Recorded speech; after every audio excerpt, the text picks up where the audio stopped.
9 आतंकी ठिकानों पर बड़ा हमला कर दिया। सारे भारत को ऐसे लगा जैसे मुंह से निवाला छिन गया।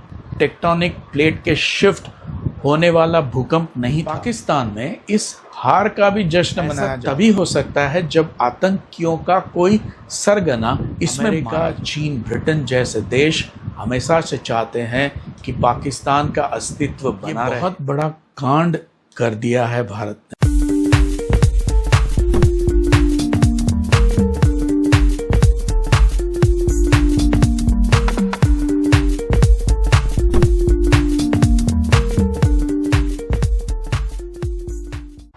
जय हिंद दोस्तों, AKM डीप एनालिसिस में आपका एक और बार फिर से स्वागत है और मैं हूं आपका दोस्त अजय। दोस्तों, बड़ी तेज़ी से सारे घटनाक्रम चल रहे हैं और बहुत ही जल्दी सारी परिस्थितियां बदल रही हैं। भारत ने 7 मई 2025 को रात में 9 आतंकी ठिकानों पर बड़ा हमला कर दिया और 100 से अधिक आतंकियों को मार गिराया, जिसमें मसूद अजहर के परिवार के 10 लोग मारे गए। अपने विवेक को खोते हुए पाकिस्तान ने एकदम ही उम्मीद के मुताबिक भारत पर हमला कर दिया। सिर्फ 23 मिनट में भारत ने जवाबी हमले में पाकिस्तान को घुटनों पर ला दिया और संघर्ष विराम के लिए उसे गिड़गिड़ाता हुआ कर दिया। अंततः भारत ने इस ऑपरेशन सिंदूर को कुछ वक्त के लिए स्थगित कर दिया। भारत के हमले में पाकिस्तान के परमाणु हथियार को भी भारी नुकसान पहुंचा है, ऐसी खबरें हैं। पाकिस्तान में हो रहे रेडिएशन लीक के कारण परिस्थिति गंभीर होती जा रही है। ऐसी अफवाहें चल रही है कि भूमिगत बंकरों में जो परमाणु शस्त्र थे, अमेरिका ने उसे चीन और रूस से छुपा कर रखे थे, यानी कि वो अमेरिकी परमाणु शस्त्र थे, पाकिस्तानी नहीं। अब तो ऐसी बहुत सी अफवाहें चलेंगी, सब अपने अपने हिसाब से घटनाओं का विश्लेषण करेंगे और ये सब चलता रहेगा। भारत के प्रधानमंत्री श्री नरेंद्र मोदी ने राष्ट्र के नाम संदेश में बहुत ही स्पष्ट और कड़े शब्दों में पाकिस्तान को चेतावनी दी है। सबसे पहले ये सिंधु जल समझौता अभी भी स्थगित ही रहेगा, इसमें कोई बदलाव इस संघर्ष विराम के चलते नहीं किया जाएगा। दूसरे, ऑपरेशन सिंदूर अभी चालू है, ये युद्ध विराम नहीं, संघर्ष विराम है। तीसरे, भारत ने भविष्य के किसी भी आतंकवादी हमले को भारत पर उस देश की सेना का आक्रमण माना जाएगा और उचित कार्यवाही की जाएगी और ऐसे किसी भी आतंकवादी हमले का जवाब अब सेना देगी। और चौथे, प्रधानमंत्री ने कहा कि अब भारत को किसी भी तरह का न्यूक्लियर ब्लैकमेल स्वीकार्य नहीं होगा। भारत ने 22 अप्रैल 2025 के रोज पहलगाम हमले में मारे गए उन 26 भारतीयों की धर्म पूछकर हत्या की गई थी, उसका बदला भारत ने 9 आतंकी ट्रेनिंग सेंटर्स को ध्वस्त करके लिया है। भारत की इस कार्यवाही को पाकिस्तान भारत का हमला मान रहा था, इसके बावजूद के भारत ने यह स्पष्ट किया था कि उन्होंने आतंकियों के खिलाफ अपने मिशन को पूरा कर दिया था। इसके बाद पाकिस्तान ने सीमा पार से भारी गोलाबारी की, बाद में उसने गोलाबारी में उस गोलीबारी को एस्केलेट किया। भारत और पाकिस्तान की सीमा पर कश्मीर से लेके कच्छ तक पाकिस्तान ने 400 से 500 ड्रोन से भारतीय सेना के संस्थानों पर भारी हमला करने की कोशिश की अक्रॉस द बॉर्डर। इसमें वो पूरी तरह से नाकाम रहे। भारत के एयर डिफेंस ने सारे ड्रोन्स और मिसाइल को मार गिराया। इस हमले का जवाब देने भारतीय सेना ने अपने हवाई दल और अपनी सेना का बड़ी ही चतुराई से इस्तेमाल किया। भारत के अंदर मुख्य रूप से उनके हवाई सुरक्षा को भारी नुकसान पहुंचाया। इस हमले में पाकिस्तान के 11 एयर बेसेस भारत ने तबाह कर दिए, जिसमें ड्रोन और मिसाइल से हमले करना शामिल था।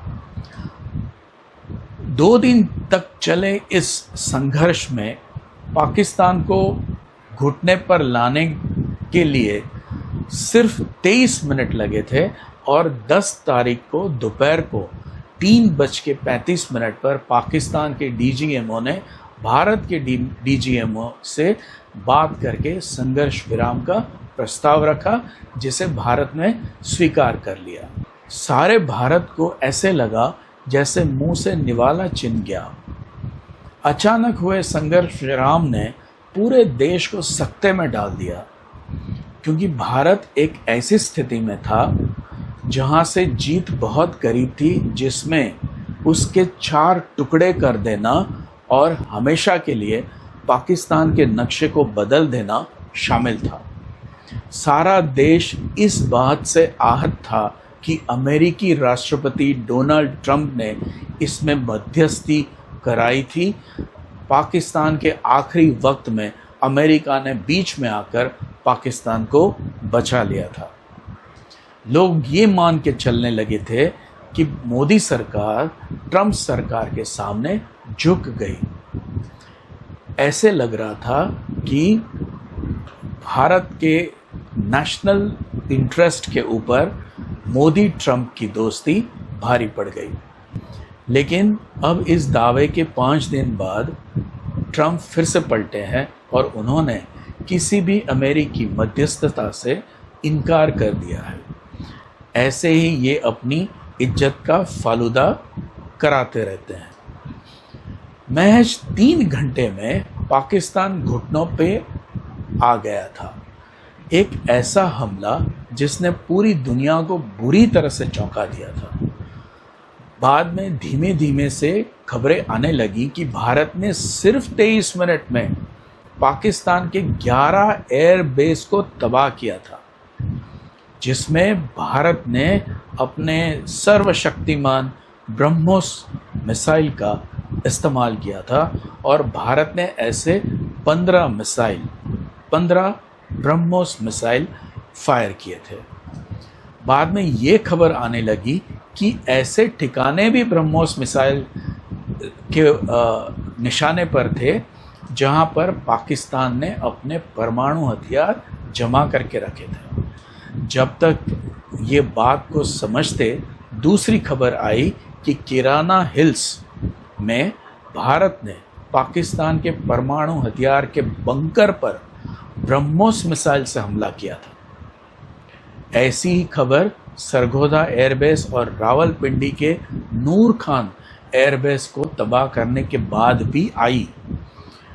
अब शायद पाकिस्तान को ये समझ में आ रहा था कि भारत ने उसके न्यूक्लियर हथियार के स्टॉक पाइल के ऊपर ही बड़ा हमला कर दिया है और बरसों के पाकिस्तानी ब्लैकमेल को बहुत करारी चोट पहुंचाई है। पाकिस्तान को समझ में आते ही तुरंत अमेरिका और दूसरे देशों से उसने मदद के लिए गुहार लगाई, लेकिन किसी ने भी उसका जवाब नहीं दिया। अब ऐसी कुछ घटनाओं का जिक्र करना भी ज़रूरी है जिसने बड़ी, शायद बहुत बड़ी दुर्घटना का संकेत दिया है। पहले अमेरिका का एक विमान पाकिस्तान के इस्लामाबाद में उतरा। वहाँ से नूर खान एयरबेस करीब पड़ता है। इस प्लेन का मुख्य काम रेडिएशन लीक का पता लगाना है, साथ में उसके लेवल की जांच भी वो करता है। दूसरी घटना ये हुई कि इजिप्ट से, यानी कि मिस्र से, एक ट्रांसपोर्ट प्लेन बोरोन वाली मिट्टी लेकर पाकिस्तान आया। बोरोन एक ऐसा केमिकल पदार्थ है जो इजिप्ट की नाइल नदी के रिवर बेसिन में बड़ी मात्रा में पाया जाता है, जिसका मुख्य उद्देश्य रेडिएशन को सोख लेना है, वो एब्जॉर्ब कर लेता है। रूस के चेर्नोबिल हादसे के वक्त भी इसका बड़े स्तर पर इस्तेमाल किया गया था और जापान के फुकुशिमा रिएक्टर का जो हादसा हुआ था वहाँ पर भी इस बोरोन का इस्तेमाल किया गया था।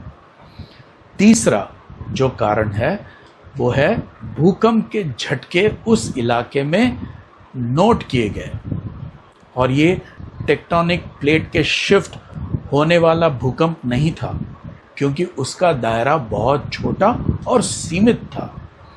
अब धीरे धीरे सारी खबरें बाहर आ रही है कि पाकिस्तान के न्यूक्लियर हथियार जहां पर रखे थे उधर ही भारत ने हमला कर दिया है। कुछ तो ऐसा हुआ है कि उस परमाणु फैसिलिटी से रेडियो एक्टिव रिसाव यानी कि लीकेज शुरू हो गया है। अब अगर इसमें कोई सच्चाई है और रेडियो एक्टिव लीकेज वहाँ पर फैला है तो कम से कम 100 साल तक उस बंकर में आप नहीं जा सकते। ऐसे में उनके बाकी के हथियार को आप छू भी नहीं सकते, क्योंकि अब वहाँ कोई जा ही नहीं सकता। तो ये मानने में कोई दिक्कत नहीं है कि उस बंकर में बचे हुए न्यूक्लियर हथियार अब भारत ने बेकार कर दिए हैं। रेडिएशन फैलने का आलम ये है कि किराना हिल्स के आसपास के 100 किलोमीटर की रेडियस में जितने भी गांव हैं उसे खाली कराए जा रहे हैं। नूर खान एयरबेस हमले की बात अगर सही है तो वह इस्लामाबाद के लिए बहुत बड़े खतरे की घंटी है।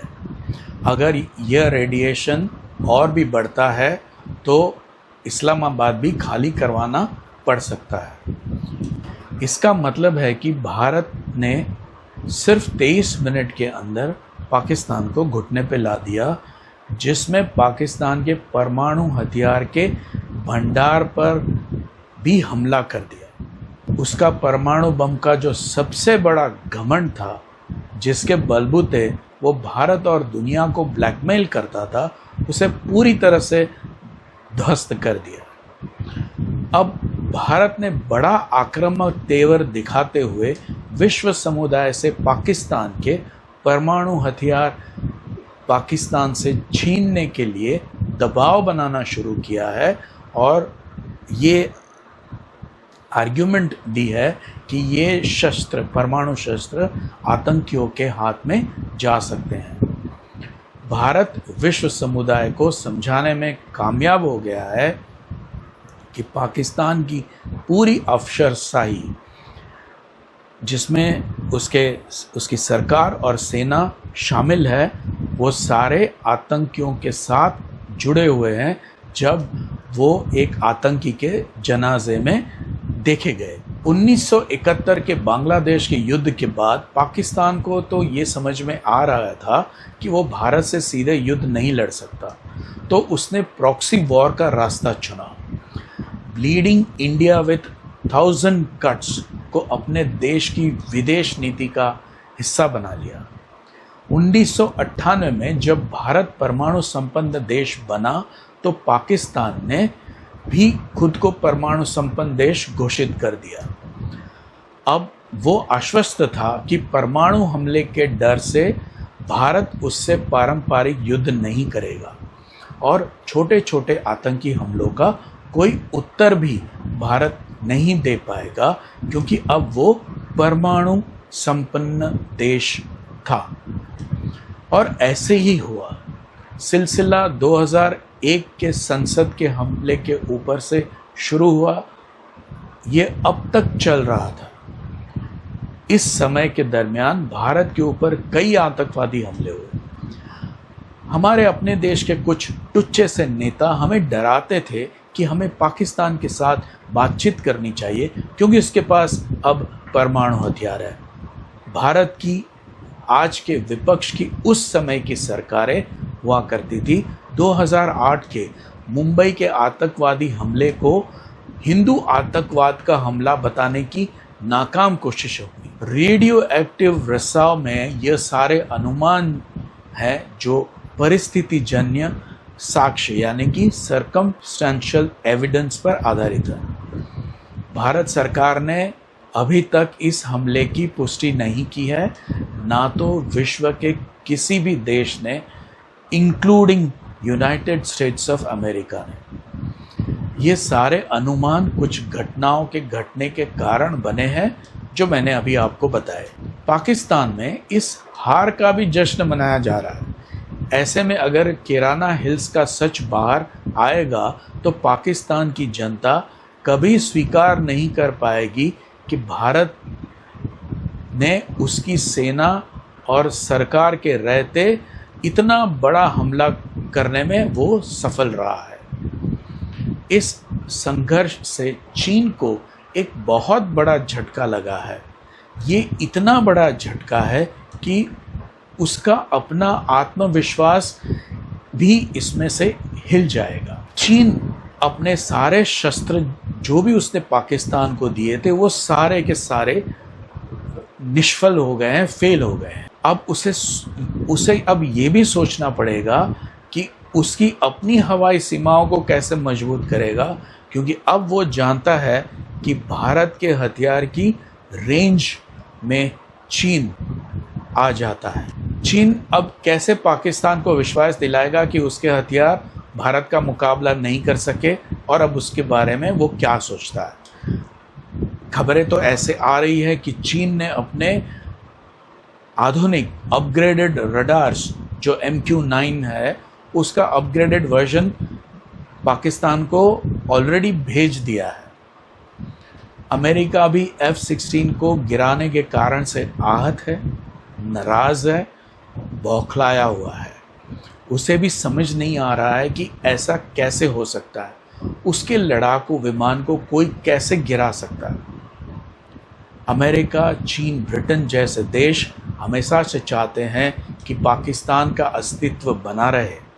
वो पाकिस्तान का उपयोग भारत को परेशान करने के लिए करते रहे हैं।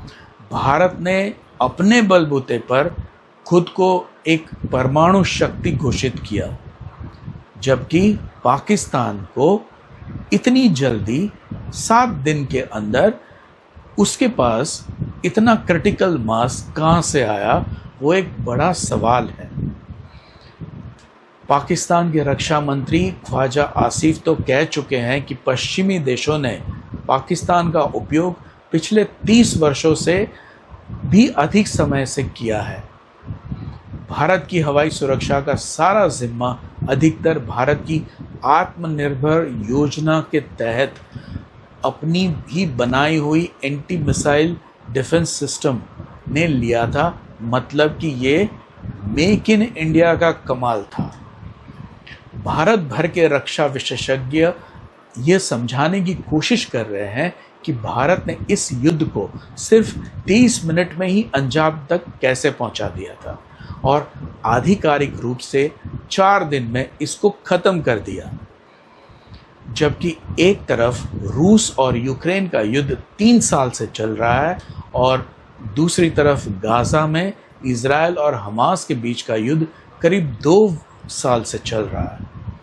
मैंने पिछले वीडियो में कहा था कि भारत अगर कोई ऐसा कदम उठाता है जिसमें युद्ध शामिल है तो उसे बहुत तेज़ी से ख़त्म करना पड़ेगा।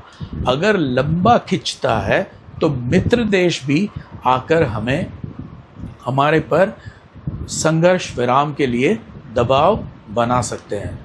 लेकिन दोस्तों, मैं एक बात कहना चाहता हूँ कि ये हमला बहुत ही सटीक, खुफिया जानकारी और गहरी सोच वाली योजना के साथ हुआ है। इसके साथ आप भी मेरे साथ एग्री करेंगे। मैं ऐसा क्यों कह रहा हूँ, तो उसके पीछे कई बड़े कारण हैं। पहलगाम हमले के बाद भारत के लोगों में भयंकर रोष था। लोग बदला चाहते थे, बहुत बड़ा बदला। भारत सरकार भी तुरंत ही सतर्क हो गई थी और योजनाएं बनने लगी थी।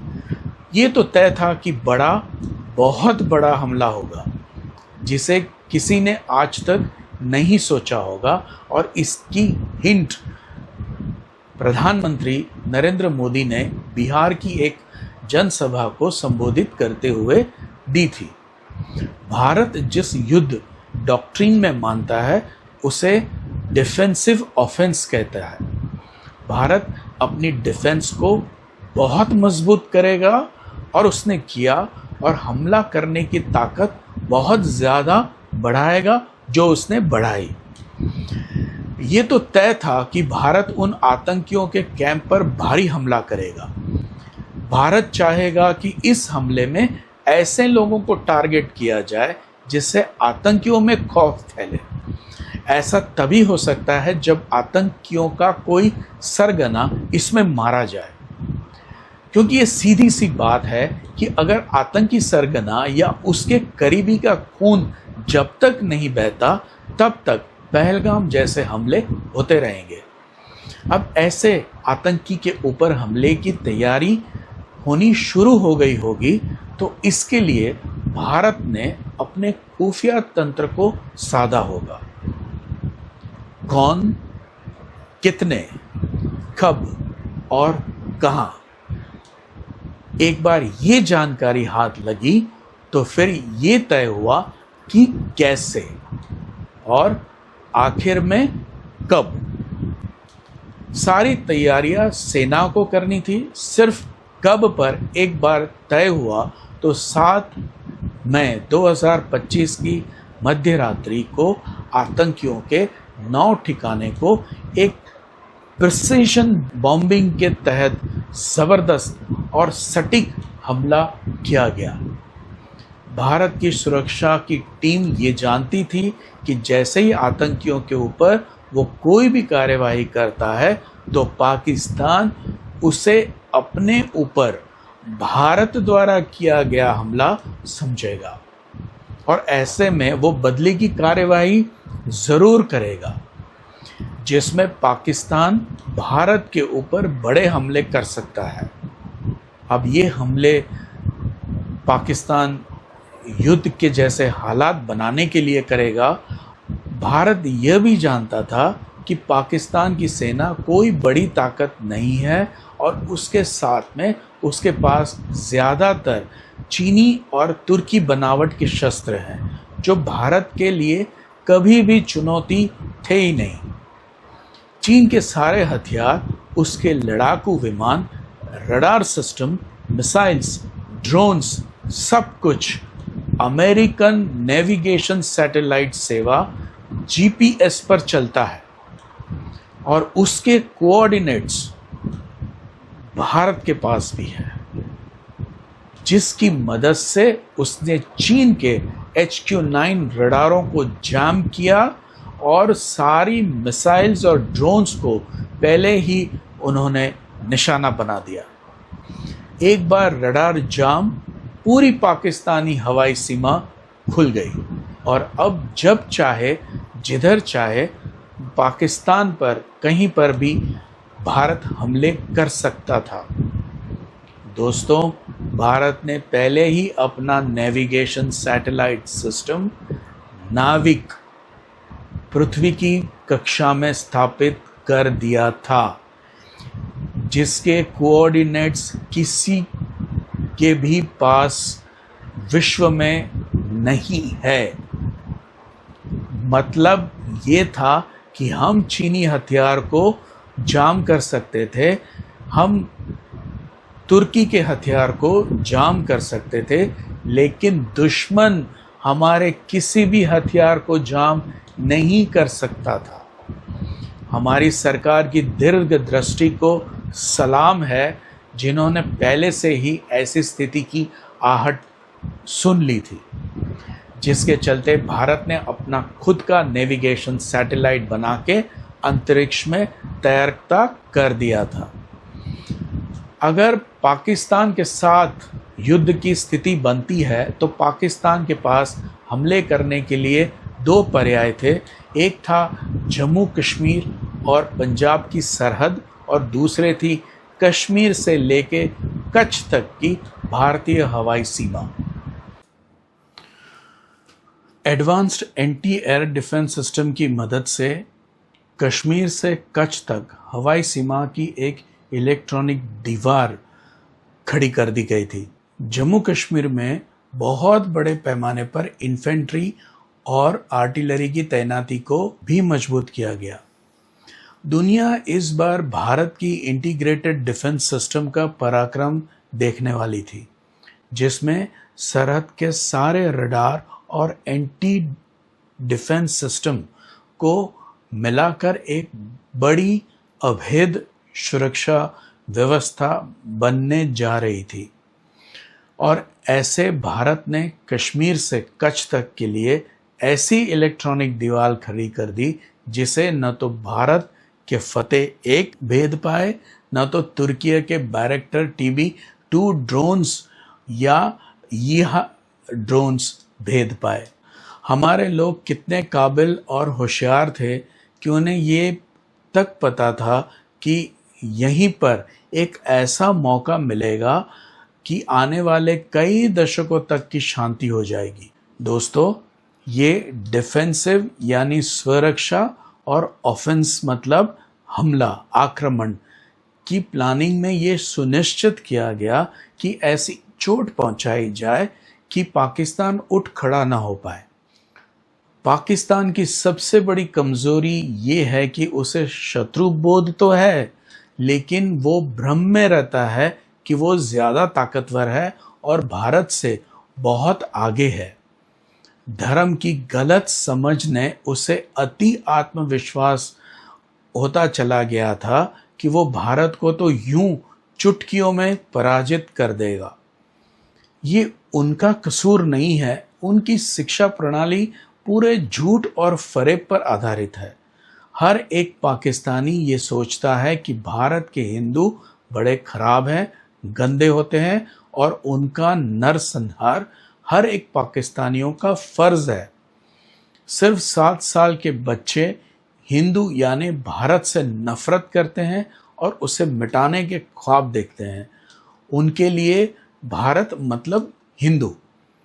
ऐसे में पाकिस्तान जिस बात से ज्यादा इतराता था, जिसका सबसे ज्यादा उसे घमंड था, जिसके बलबूते उसने भारत में आतंक फैला रखा था, जो थी उसकी परमाणु क्षमता और उसके परमाणु हथियार, उसी पर ही हमला करने का सोचा गया और शायद ऐसे ही हुआ है।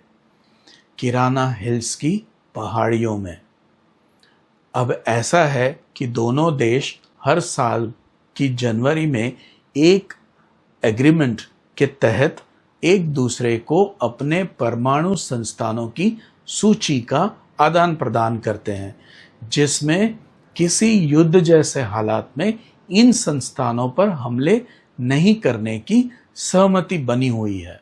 इस सूची में किराना हिल्स के परमाणु हथियारों का भूगर्भ बंकर शामिल नहीं है। भारत ने उसी पर ब्रह्मोस दे मारा। इस हमले के बाद 4.1 की तीव्रता का भूकंप आया और फिर हर धमाके के बाद किराना हिल्स पर भूकंप आते रहे। अब तक करीब 3 से 4 ऐसे धमाके और भूकंप आ चुके हैं।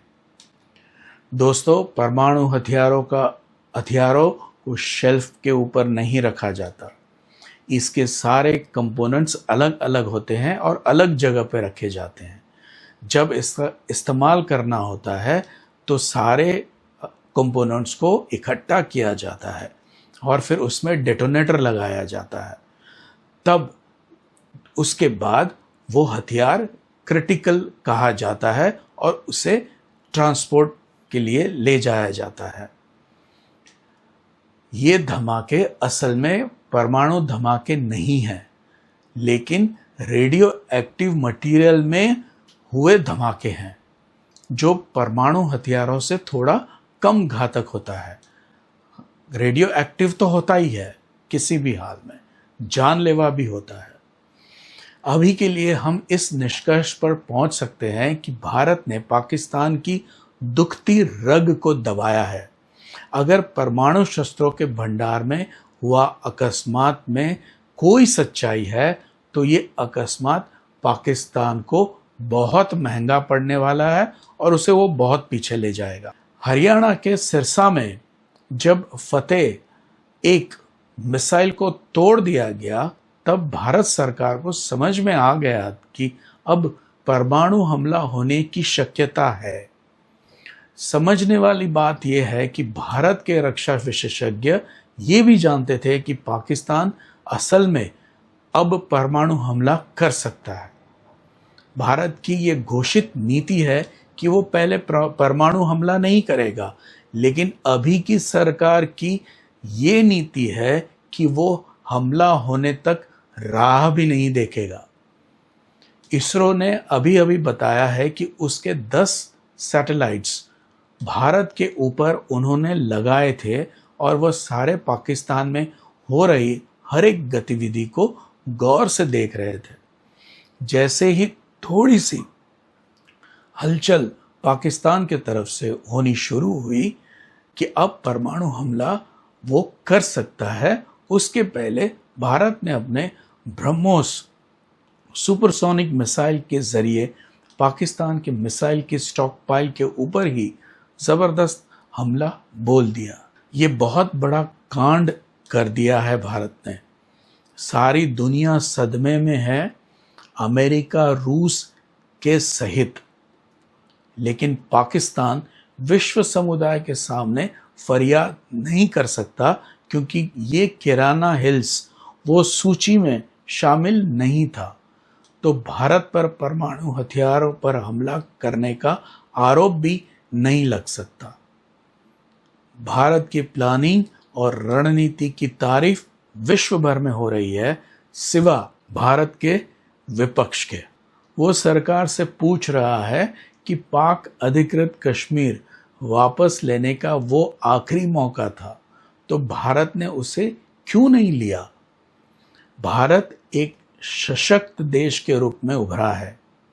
3 देश तुर्की, अजरबैजान और चीन के सिवा पूरी दुनिया भारत के साथ खड़ी थी और है।